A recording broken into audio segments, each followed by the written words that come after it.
اعوذ باللہ من الشیطان الرجیم، بسم اللہ الرحمن الرحیم۔ ایک بہت ہی گناہ گار شخص حج ادا کرنے گیا۔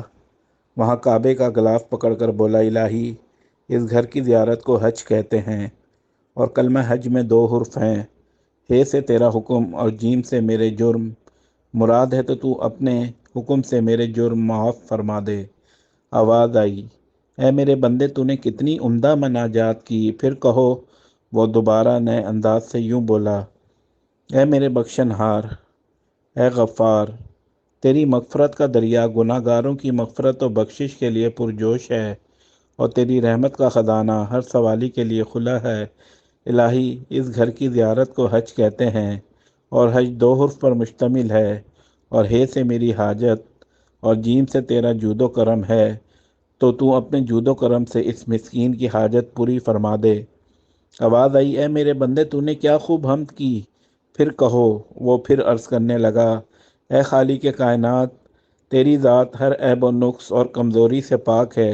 تو نے اپنی عافیت کا پردہ مسلمانوں پر ڈال رکھا ہے۔ میرے رب، اس گھر کی زیارت کو حج کہتے ہیں۔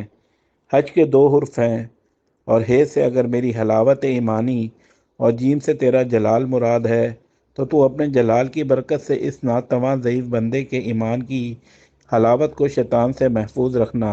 آواز آئی، اے میرے مخلص ترین عاشق و صادق بندے، تو نے میرے حکم، میرے جود و کرم اور میرے جلال کے توسط سے جو کچھ طلب کیا ہے تجھے عطا فرمایا۔ ہمارا تو کام ہی مانگنے والے کا دامن بھر دینا ہے، مگر بات تو یہ ہے، کوئی مانگے تو صحیح۔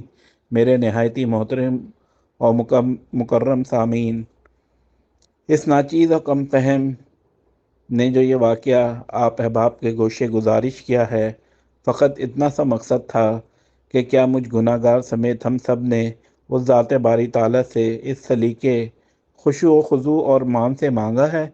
سوچئے گا ضرور۔ اللہ ہم جیسے گناہ گاروں کو بھی مانگنے کا سلیقہ اور توفیق عطا فرما۔ اے اللہ، ہم گمراہوں کو راہ پر لے آ۔ اے اللہ، ہمارے گناہ معاف فرما دے۔ اے اللہ، ہماری خطاؤں کو درگزر فرما دے۔ اے اللہ، ہمیں رسول اللہ صلی اللہ علیہ وآلہ وسلم رحمت للعالمین کی اطاعت کرنے کی توفیق عطا فرما۔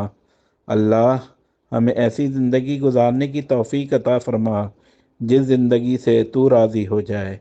آمین ثم آمین۔ جزاک اللہ۔